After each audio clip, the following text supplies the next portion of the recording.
Salt వేసి మటన్ని 3-4 times బాగా wash చేసుకోవాలి.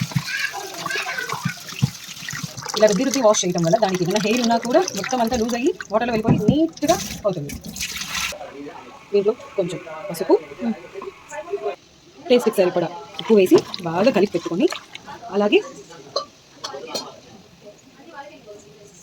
కొంచెం ఆయిల్ వేసి బాగా కలిపి స్టవ్ మీద పెట్టి దీంట్లో కొంచెం వాటర్ వచ్చి అంతా ఇమిరిపోయేంత వరకు మా భాషలో కల్లా చేయాలి.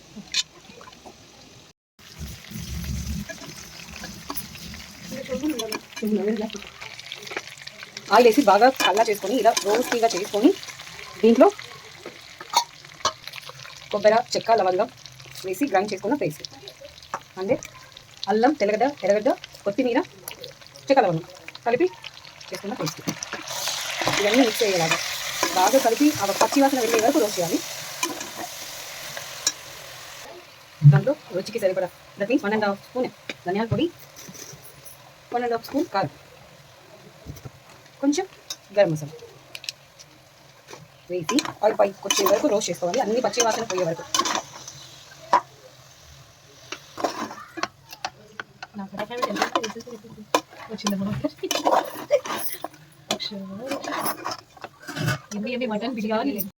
అలా అన్ని ఏగి మసాలాలన్నీ బాగా మిక్స్ అయ్యాక ఇలా ఆయిల్ పక్కకు వచ్చేంత వరకు బాగా రోస్ట్ చేసుకోవాలి.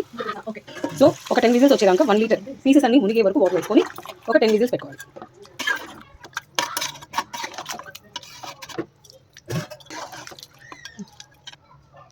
ఇలా ముక్క మునిగే వరకు నీళ్ళు వేసుకొని ఒక 10 విజిల్స్ వచ్చే వరకు పెట్టుకోవాలి.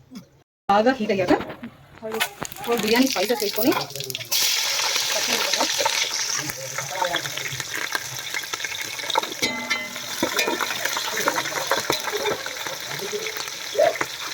కొంచెం పచ్చిమిరపకాయ అవన్నీ వేగాక చల్లగా తరిగి పెట్టుకున్న ఆనియన్,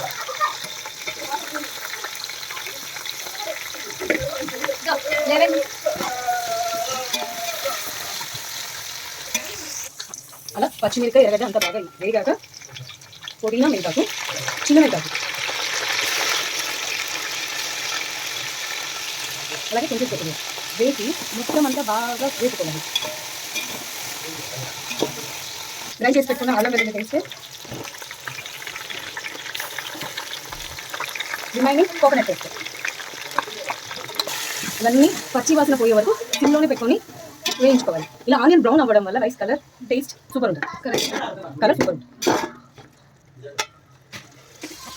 ఇది బాగా రోస్ట్ అయ్యి ఇలా ఆయిల్ అంతా పక్కకు వచ్చేసాక టమోటా వేసి హై ఫ్లేమ్లో పెట్టుకొని కాస్ట్గా స్మాష్ చేసి మొత్తం అంతా టమాటా స్మాష్ అయిపోయింది. 1 స్పూన్ ధనియాల పొడి, అలాగే 1 స్పూన్ కారం, 1/2 స్పూన్ పసుపు, కొంచెం గరం మసాలా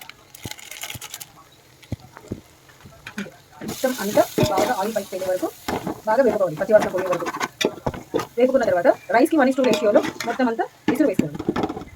సో 1:2 రేషియోలో వాటర్ వేసుకోవాలి. వాటర్ అంతా బాయిల్ అయిన తర్వాత రైస్ వేసుకోవాలి. 1:2 రేషియోలో వాటర్ వేసుకున్న తర్వాత వాటర్ అంతా ఇలా బాయిలింగ్ అవుతున్నప్పుడు బాగా కడిగి వాష్ చేసుకొని వాటర్ అవుట్ చేసిన బియ్యం వేసుకొని, అలాగే దాంట్లోనే టేస్ట్కి సరిపడా సాల్ట్,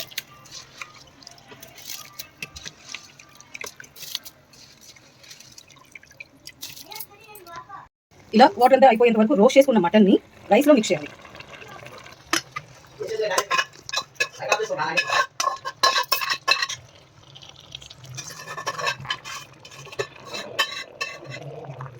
ఇలా బాగా రైస్లోకి మటన్ అంతా అబ్జర్వ్ అయిపోయేంత వరకు కలబెట్టేసి